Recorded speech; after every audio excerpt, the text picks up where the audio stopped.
Kia ora, and welcome to Heapy's Tips and Tricks.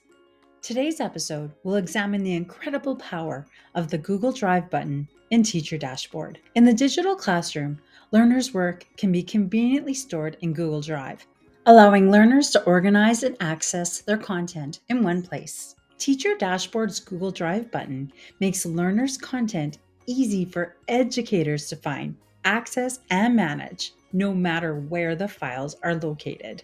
The Google Drive button in Teacher Dashboard allows you to access all learners' Google Drive files, not just those shared with you. This includes the files that you don't see in your class folders.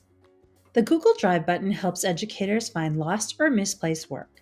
This feature also allows you to collaborate with other educators outside your class and promote digital citizenship with learners. There is a drop-down that is organized into 5 subtabs: All Documents, Public, External, Unshared, and Deleted Documents. When you hover over a file in a student tile, you will see a preview of that document. To open the document, you only need to click on the file. You can also easily look for files using the search bar. Maintaining trust with learners and respecting their privacy while supporting their digital activity is important. Part of what this entails is teaching learners to be responsible digital citizens.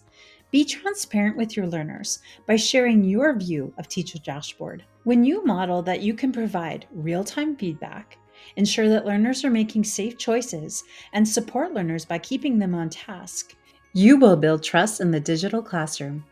We hope the Google Drive button becomes useful for finding lost work, collaborating with colleagues, and keeping learners safe.